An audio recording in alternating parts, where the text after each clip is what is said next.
परमात्मा हम सब आत्माओं के जनक हैं, हमारे हमदर्द हैं। काल लोक में फंसी अपनी अच्छी आत्माओं को कबीर परमात्मा ढूंढते रहते हैं, जो यहाँ भयंकर कष्ट उठा रहे हैं। कबीर परमात्मा बिजली जैसी गति से अपने निज धाम सतलोक से आकर यहाँ काल लोक में प्रकट होते हैं और वापस सतलोक जाने का रहस्य बताते हैं। वो भक्ति के ऐसे गूढ़ मंत्रों को उजागर करते हैं जिन मंत्रों से मोक्ष प्राप्ति की जा सकती है। कबीर परमात्मा चारों युगों में आते हैं। वह ऊंचे स्वर में बोल बोल कर अपने अमृत ज्ञान की वर्षा करते हैं। चारों युग में संत पुकारे, कूक कहा हम हेल रे, हीरे मोती माणिक बरसे, ये जग चुगता ढेल रे। चारों युगों में परमात्मा कबीर अपनी अच्छी आत्माओं को मिलते हैं। आज हम उन्हीं महान आत्माओं का जिक्र करेंगे जिनको परमात्मा आकर मिले, वो अपना साक्षात्कार कराकर अपनी समर्थता से परिचित करवाया। गवाह नंबर 1, धनी धर्मदास, बांधवगढ़, मध्य प्रदेश। धनी धर्मदास वो महान आत्मा है जिनको परमात्मा कबीर स्वयं आकर मिले और उनसे पवित्र कबीर सागर लिपिबद्ध करवाया। धनी धर्मदास जी का जन्म हिंदू धर्म के वैश्य कुल परिवार में हुआ था। धनी धर्मदास जी के अंदर धार्मिकता कूट कूट कर भरी हुई थी। इसी कारण धनी धर्मदास जी रामकृष्ण जी के कट्टर पुजारी थे। उन्होंने एक रूपदास नाम के वैष्णव साधु को गुरु भी बना रखा था। अपने गुरु रूपदास के मार्गदर्शन करने पर धनी धर्मदास 68 तीर्थ के भ्रमण पर निकले थे। इसी तीर्थ यात्रा के दौरान परमात्मा कबीर जी उन्हें जिंदा महात्मा के रूप में मिले थे और उनको तत्व ज्ञान समझाया था। पहले तो धर्मदास जी ने परमात्मा कबीर जी का बहुत विरोध किया, परंतु परमात्मा कबीर जी के सटीक प्रमाणों को सुनने के बाद वह कबीर परमात्मा के कई बार अंतर्ध्यान होने के बाद धर्मदास जी को तत्व ज्ञान समझ आया और वो व्याकुल हो उठे। इसके बाद धर्मदास जी के बहुत विनय करने पर परमात्मा कबीर जी ने उन्हें अपना निजधाम सतलोक दिखाया। वह अपनी संपूर्ण जानकारी दी। संपूर्ण ज्ञान समझने के बाद वह सतलोक देखने के बाद धर्मदास जी पूर्ण परमात्मा कबीर साहिब जी पर कुर्बान हो गए। गवाह नंबर 2, नानक देव जी। सिख धर्म के प्रवर्तक गुरु नानक देव जी का जन्म सन 1469 वर्तमान पाकिस्तान के पंजाब प्रांत तलवंडी भाई नामक जगह पर एक हिंदू परिवार में हुआ। हिंदू धर्म में जन्म लेने के कारण नानक जी रामकृष्ण जी की पूजा करते थे। वह एक पंडित ब्रिजलाल पांडे से गीता भी पढ़ते थे। एक दिन परमात्मा कबीर जी नानक देव जी को बेई नदी पर मिले और उन्हें वास्तविक ज्ञान समझाया। उनको सतलोक दिखाकर अपना गवाह बनाया। परमात्मा कबीर जी से परिचित होने के बाद नानक देव जी ने परमात्मा कबीर जी की समर्थता व महिमा का गुणगान अपनी वाणियों में किया है। नानक जी ने अपनी वाणी में कहा है, तेरा एक नाम तारे संसार, मैं इहो आस एहो आधार, नानक नीच कह विचार, धानक रूप रहा करतार। एक जगह और नानक देव जी कहते हैं, एक अर्ज गुफ्तम पेश तू, दर कुन करतार, हक्का कबीर करीम तू, बेअब परवरदिगार। गवाह नंबर 3, दादू दयाल जी, अहमदाबाद, गुजरात। संत दादू दयाल जी का जन्म गुजरात प्रांत के अहमदाबाद में विक्रमी संवत 1601 यानी सन 1544 को एक ब्राह्मण परिवार में हुआ था, जिन्हें परमात्मा कबीर जी एक बूढ़े बाबा के रूप में सन 1551 में मिले थे और उन्हें अपना गवाह बनाया। बहुत दयालु स्वभाव होने के कारण दादू जी को दादू दयाल के नाम से जाना जाने लगा। नानक देव जी की तरह दादू दास जी भी कहते हैं, जिन मोह को निज नाम दिया सोई सदगुरु हमार। दादू दूसरा कोई नहीं, कबीर सिरजनहार। एक दिन दादू दास जी बच्चों में खेल रहे थे। वहां पर परमात्मा कबीर जी जिंदा बाबा के रूप में प्रकट हुए और सभी बच्चों को परमात्मा की कथा सुनानी शुरू कर दी। कथा सुनकर दादू दास जी परमात्मा कबीर जी से बहुत प्रेरित हुए और परमात्मा कबीर जी से सतलोक देखने की इच्छा जाहिर की। परमात्मा कबीर जी ने पास खड़े पान के पेड़ से एक पत्ता तोड़ा और उस पत्ते पर अमृत रखकर दादू दास जी को दिया और उन्हें नाम उपदेश भी दिया। उसके बाद परमात्मा कबीर जी दादू दास जी को अपने साथ सतलोक ले गए और अपनी समर्थता से परिचित करवाया। उन्हें भी अपना गवाह बनाया। इसका प्रमाण हमें गरीबदास जी की अमरवाणी में भी देखने को मिलता है। दादू को सतगुरु मिले, दई पान की पीक, बूढ़ा बाबा जिसे कह, यह दादू की नहीं सीख। दादू दास जी ने भी परमात्मा कबीर जी की कलम तोड़ महिमा की है। उन्होंने कहा है कि मेट दिया अपराध सब, आन मिले छिन्न माही, दादू संग ले चले कबीर चरण की छाही, अभी तेरी सब मिटे जन्म मरण की पीड़। श्वास उश्वास सुमर ले, दादू नाम कबीर, दादू नाम कबीर की, जे कोई लेवे ओट, तिनको कभू लागे नहीं, काल वज्र की चोट। गवाह नंबर 4, मलुकदास जी, इलाहाबाद, उत्तर प्रदेश। संत मलुकदास जी का जन्म कड़ा, जिला इलाहाबाद, उत्तर प्रदेश के कक्कड़ खत्री अरोड़ा परिवार में हुआ था, जो किसानों का एक बहुत अमीर परिवार था। वो गांव के मुखिया चौधरी थे। 900 एकड़ जमीन थी। चौधरी मलुकदास जी को बचपन से ही ईश्वर पर अटूट विश्वास था। जब मलुकदास जी बड़े हुए तो वे खेती का काम करते थे। मलुकदास जी अपने क्षेत्र के एक प्रतिष्ठित व्यक्ति थे। गांव में उनकी अच्छी प्रसिद्धि थी। परमात्मा ने एक लीला करके उन्हें अपनी शरण में लिया था। आदरणीय मलुकदास जी को 42 वर्ष की आयु में परमात्मा कबीर जी मिले थे। परमात्मा कबीर जी की महिमा में मलुकदास जी कहते हैं, जपो रे मन साहिब नाम कबीर, दास मलुक सलूक कहत है, खोजो खसम कबीर। गवाह नंबर 5, घीसादास जी, बागपत, उत्तर प्रदेश।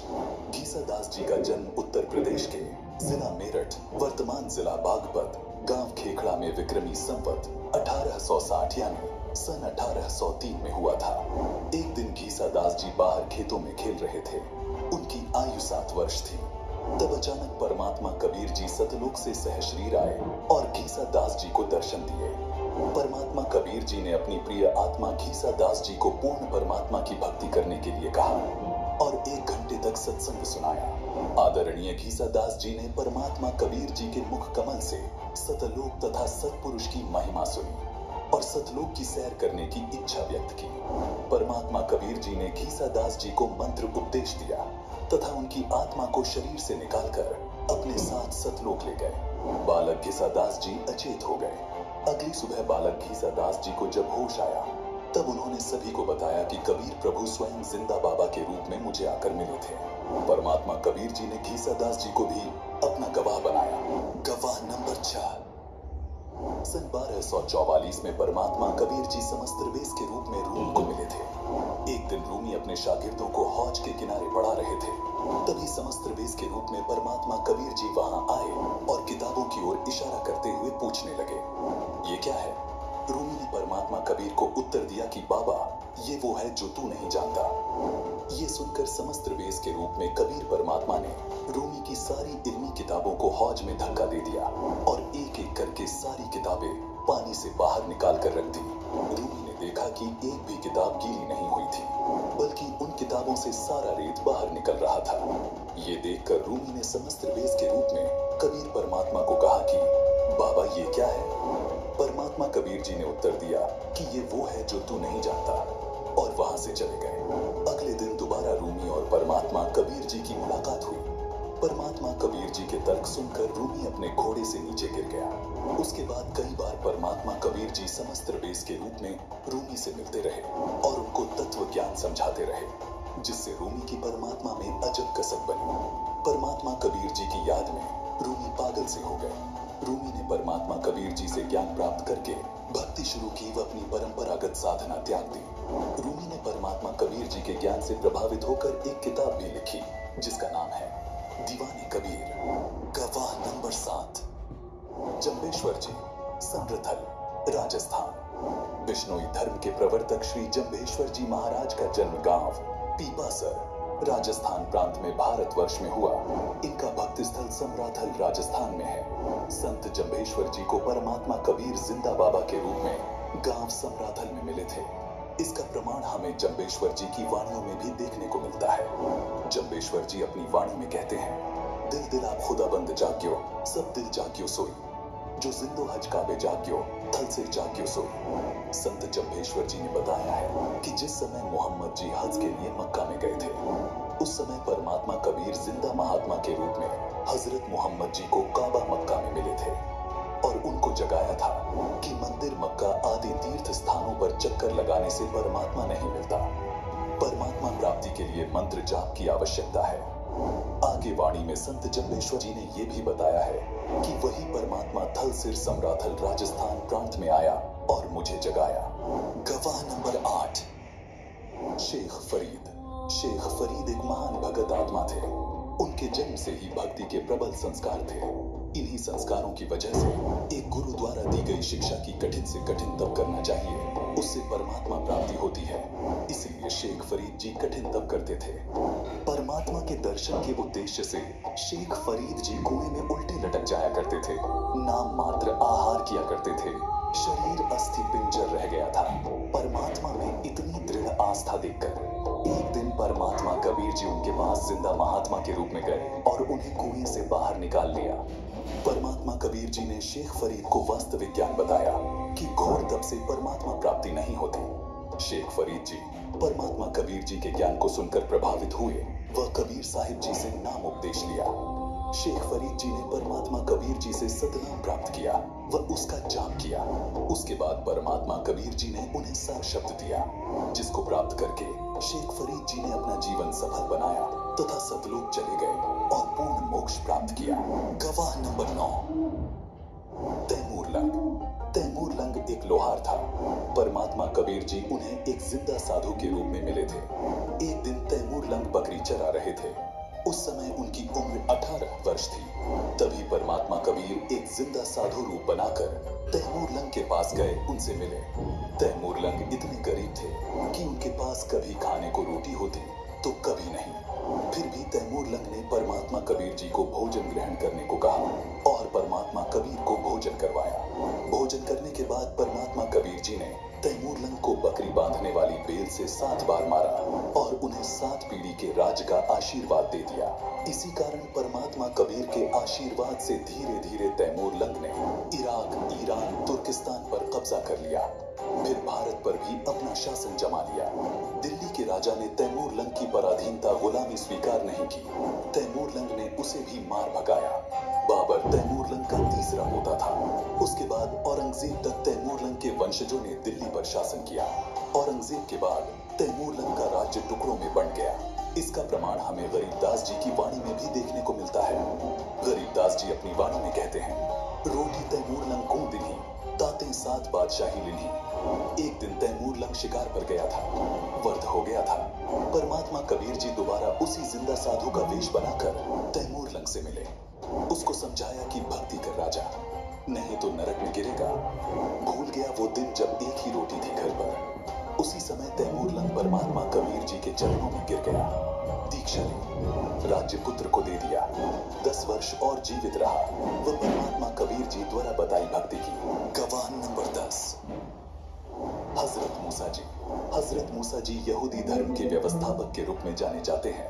काल ब्रह्म ने उन्हें ज्ञान बताया। उसी आधार से उन्होंने अपने आप को सबसे ज्यादा इल्म वाला मान लिया।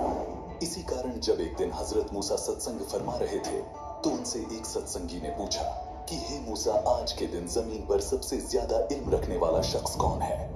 हजरत मूसा ने बड़े गर्व से उत्तर दिया, मैं। काल ब्रह्म को मूसा का ये अंदाज बिल्कुल पसंद न आया और कहा कि मूसा, तेरी यह बात सुनकर मुझे बहुत दुख हुआ।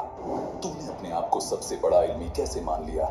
घुटनों के बल बैठे मूसा ने कहा कि मैं आपका भेजा हुआ रसूल हूँ और मुझे सारा इल्म आपसे हासिल है। इसलिए मैंने ये कह दिया कि आज जमीन पर मुझसे ज्यादा इल्म किसी के पास नहीं है। काल ब्रह्म ने कहा कि मूसा, जमीन पर तुझसे ज्यादा इल्म रखने वाला शख्स मौजूद है और तेरा इल्म उसके इल्म के सामने कुछ भी नहीं है।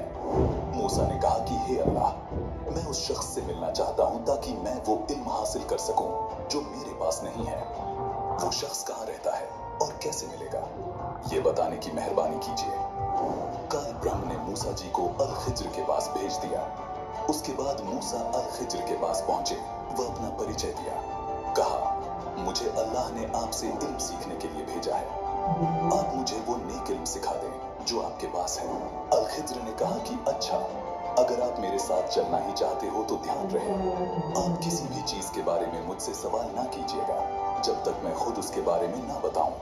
लेकिन हजरत मूसा अल खिज्र जी की शर्तों पर खरे नहीं उतर पाए, जिस कारण उन्हें अल खिज्र जी से बिना इल्म प्राप्त किए ही वापस लौटना पड़ा। हजरत मूसा को मिलने वाले अल खिज्र कोई और नहीं बल्कि स्वयं कबीर परमात्मा ही थे। गवाह नंबर 11, इब्राहिम अधम सुल्तान। इब्राहिम अधम सुल्तान बलख शहर का एक ऐसा राजा था जिसकी शानो शौकत इंद्र के समान थी। पूर्व के जन्म में इब्राहिम अधम सुल्तान वाली आत्मा सम्मन नाम का मनियार था। तब उसने परमात्मा कबीर जी की सेवा में अपने बच्चे की कुर्बानी दे दी थी। इसी नुक्ते के कारण परमात्मा कबीर जी उस प्यारी आत्मा के कल्याण के लिए उसके पीछे लगा हुआ था। परमात्मा कबीर जी ने अब्राहम अधम सुल्तान को माया रूपी दलदल से निकाला, उन्हें मूल ज्ञान व मोक्ष दिया। परमात्मा कबीर जी इब्राहिम अधम सुल्तान को जिंदा बाबा के रूप में उनके पूर्व जन्म के प्रबल संस्कारों के कारण मिले थे। परमात्मा कबीर जी इब्राहिम अधम सुल्तान के सामने कई बार अंतर्ध्यान हुए, कई बार उनको ज्ञान समझाया। तब कहीं जाके इब्राहिम अधम सुल्तान ने अपना राज्य त्यागा और परमात्मा कबीर जी के द्वारा बताई भक्ति की तथा मोक्ष को प्राप्त हुए। इसका प्रमाण हमें गरीबदास जी महाराज की वाणी में भी देखने को मिलता है। संत गरीबदास जी ने अपनी वाणी में कहा है कि सुल्तानी के सर लगा, बल्ख बुखारा दिया त्याग, जिंदे के चोले मिले, दुनिया सत बैराग। अब आपको दिखाते हैं कि संत गरीबदास जी महाराज को कबीर परमात्मा कैसे मिले। ये सच्ची घटना एक ऐसे महान संत के बारे में है जिन्हें परमेश्वर कबीर जी ने न सिर्फ सही शरीर दर्शन दिए बल्कि अपने साथ सतलोक भी लेकर गए। हम बात कर रहे हैं हरियाणा की पावन धरती पर अपने अद्वितीय ज्ञान की छटा बिखेरने वाले संत गरीबदास जी महाराज की।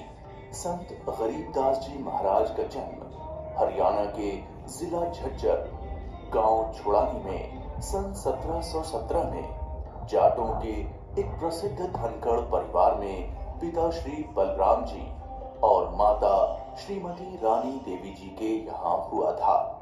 गांव छुड़ानी में गरीबदास जी महाराज का नानका है। गरीबदास जी गांव करौथा जिला रोहतक हरियाणा के रहने वाले धनखड़ गोत्र के थे। इनके पिता श्री बलराम जी का विवाह गांव छुड़ानी में शिवलाल सिहाग की बेटी रानी देवी से हुआ था। श्री शिवलाल जी का कोई पुत्र नहीं था, इसलिए श्री बलराम जी को घर जमाई रख लिया गया था। गांव छुड़ानी में रहते 12 वर्ष हो गए थे तब संत गरीबदास महाराज जी का जन्म गांव छुड़ानी में हुआ था। श्री शिवलाल जी के पास 2500 बीघा जमीन थी, जिसके वर्तमान में 1400 एकड़ जमीन बनती है। उस सारी जमीन के वारिस श्री बलराम जी हुए तथा उसके पश्चात उनके इकलौते पुत्र संत गरीबदास जी उस सर्व जमीन के वारिस हुए। गरीबदास जी बचपन से ही अन्य ग्वालों के साथ गौ चराने जाते थे। कबलाना गांव की सीमा से सटे नला नामक खेत में 10 वर्ष के बालक गरीबदास जी चांडी के पेड़ के नीचे प्रातः 10 बजे अन्य ग्वालों के साथ जब भोजन कर रहे थे, तभी वहां से कुछ दूरी पर सत्य पुरुष कबीर साहिब जिंदा महात्मा के रूप में सतलोक से अवतरित हुए। गरीबू, सूरज सर पर आने वाला है, चलो हम सभी भोजन कर लेते हैं। हाँ चलो। हाँ, चलो चलो चलो चांदी के पेड़ के नीचे बैठते हैं। आ जाओ चलो चलो। अपनी पोटली खोलते हैं। देखो तो सही मेरी पोटली में क्या है आज। लो गरीबू, तुम भी खाओ इसमें से। हाँ।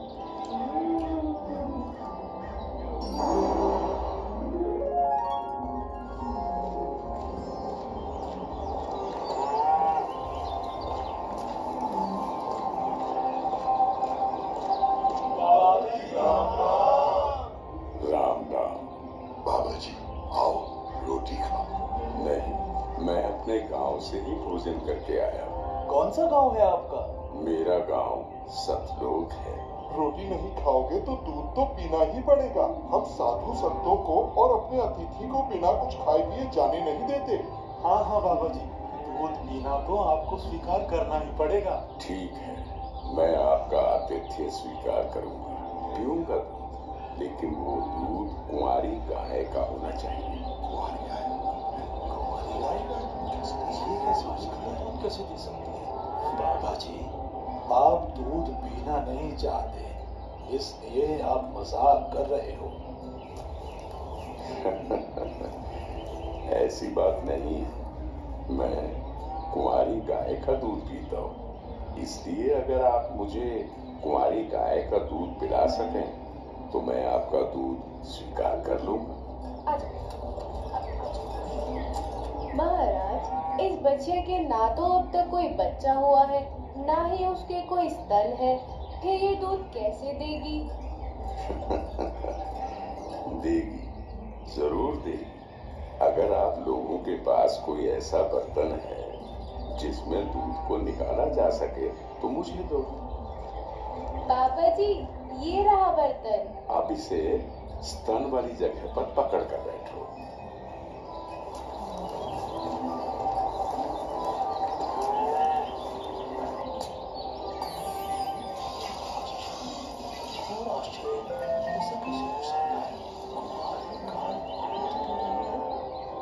ये लो महाराज जी, ये तो आप ही का चमत्कार है। कृपा करके आप दूध पी लो।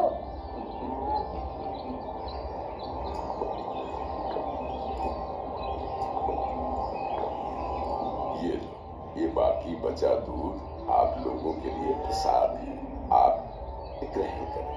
ये दूध हम नहीं पी सकते, ये तो पाप का दूध है। इस दूध को कुंवारी गाय से निकाला है आपने।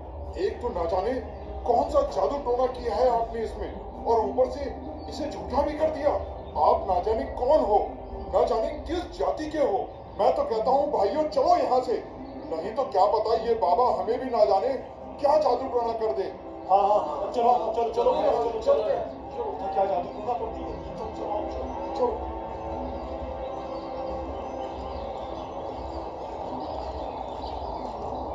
लाओ भगवान, ये प्रसाद मुझे दे दो, फिर ना जाने कब आपका बनाया हुआ प्रसाद नसीब हो। ये तो मेरा सौभाग्य है कि आपका जूठा दूध मुझे प्राप्त हो रहा है। ये तो अमृत के समान है। बेटा, ये दूध किसी जादू टोने से बनाया गया दूध नहीं है, और ये इस लोक का भी नहीं है। ये तो मेरे लोक अर्थात सतलोक से आया है। तुम इसे पी लो, तुम्हें बहुत लाभ होगा। ठीक है बाबा जी, दीजिए। बेटा, परमात्मा की भक्ति किया करो, उसका नाम लिया करो। ये मनुष्य का जीवन बार बार नहीं मिलता। जी भगवान, भक्ति तो मैं करता हूँ, राम राम करता हूँ, सीता राम और राधे श्याम का भी जाप करता हूँ, बजरंग बली की जय भी बोलता हूँ, और शंकर भगवान की पूजा भी करता हूँ। बेटा, इन भगवानों की भक्ति से मोक्ष नहीं मिल सकता। तुम जन्म और मरण के बंधन से मुक्त नहीं हो सकते। परमात्मा गरीबदास जी को ये समझाते हैं कि स्वर्ग तो मनुष्य को केवल भ्रमित करता है, जिससे वो सतलोक की प्राप्ति न कर सके। स्वर्ग का वैभव दिखाकर मनुष्य को असली परमात्मा के पास जाने से रोका जाता है। भगवान, आप कहाँ से आए हैं? बेटा, जहाँ से मैं आया हूँ वो एक ऐसा स्थान है जहाँ आप इस मृत्यु लोक के बंधन में आने से पहले रहते थे। बाबा जी, क्या मैं इन सभी लोगों का अनुभव कर सकता हूँ? अच्छा ठीक है, तुम पेड़ के नीचे बैठ जाओ। जी भगवान। गरीबदास जी अपने हाथों को जोड़कर वहीं पेड़ के नीचे बैठ जाते हैं। जिंदा बाबा के रूप में आए कबीर परमेश्वर जी बालक गरीबदास को नाम दीक्षा देते हैं और गरीबदास जी के सर पर हाथ फेरते हैं। जैसे ही बाबा जी ने हाथ फेरा, गरीबदास जी की आत्मा बाहर निकली। गरीबदास जी की आत्मा ने बाबा जी को प्रणाम किया। प्रणाम भगवान। चलो गरीबदास। परमात्मा गरीबदास जी को गणेश का लोक, ब्रह्मा का लोक, शिवलोक, विष्णु लोक, ब्रह्मलोक, धर्मराय का लोक, तभी जगह ले जाते हैं। फिर परमात्मा गरीबदास जी को 12वें द्वार के पार असली सतलोक में ले जाते हैं। इधर गरीबदास का शरीर उस पेड़ के नीचे बिना आत्मा के है। वो उसी मुद्रा में बैठे हुए हैं जैसे उसे छोड़ कर गए थे। अरे गरीबू, उठ ले भाई, आजा, अपनी गायों को संभाल ले, तेरी बारी का समय हो गया है। अरे भगत जी, खड़ा हो ले। अरे अरे, इसे क्या हुआ? अरे गरीबू, क्या हुआ तुझे? उठ क्यों नहीं रहा? अरे सुनो, इधर आओ, सभी इधर आओ। देखो, गरीबू को कुछ हो गया है। हे भगवान, ये क्या हो गया?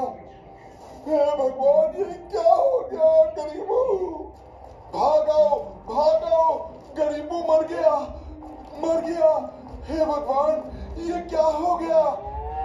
वहीं दूसरी ओर गरीबदास जी महाराज की मृत्यु की खबर जैसे ही छुड़ानी गांव में पहुंचती है तो गरीबदास महाराज के माता पिता अपने इकलौते पुत्र को देखने के लिए खेतों की ओर दौड़ते हैं और अपने इकलौते पुत्र के शव को देखकर रानी मां व्याकुल हो उठती हैं।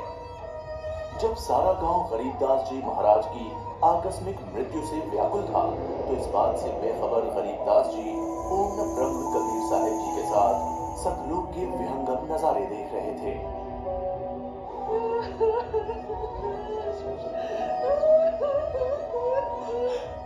गरीबों को उसी पागल बाबा ने दूध पिलाकर मारा। उसी ने कुछ जादू टोना किया है। देखो ना, गरीबों की माँ का रो रो कर बुरा हाल हो गया है। हे भगवान, कितना सुंदर लोक है। ये महल किसका है? ये महल तो करोड़ों सूर्यों के तेज से भी अधिक तेज वाले परमात्मा का है। चलो अंदर चलो। इसका मतलब ये बाबा जी जो मुझे यहाँ सतलोक लेकर आए हैं वो भगवान के सेवक है।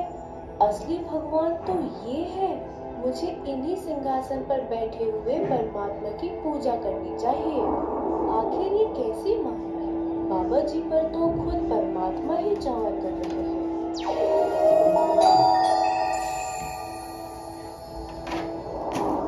बेटा गरीबदास, जिस मृत्यु लोक में तुम रह रहे हो वो एक यातना देने की जगह है। वो तुम्हारे लिए एक कारागार है। वहाँ कोई भी जीव सुखी नहीं है। चाहो तो नीचे मृत्यु लोक की तरफ देख लो।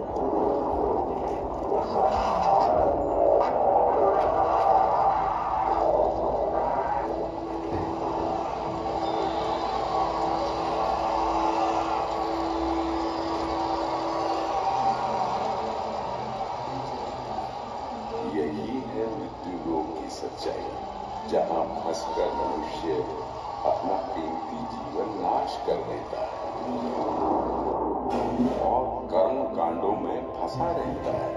बेटा, मृत्यु लोक पर तत्वज्ञानी संत की कृपा से मुक्ति पाकर तथा मृत्यु लोक के अलावा यमलोक, स्वर्गलोक, विष्णु लोक, शिवलोक, ब्रह्मलोक जैसे जिन 21 ब्रह्मांड के लोकों में तुम गए हो, वहां से भ्रमित हुए बिना जो भी जीवात्मा सतलोक में आती है तो सतलोक में खाली पड़े महलों में वो बिना किसी भेदभाव के रहते हैं।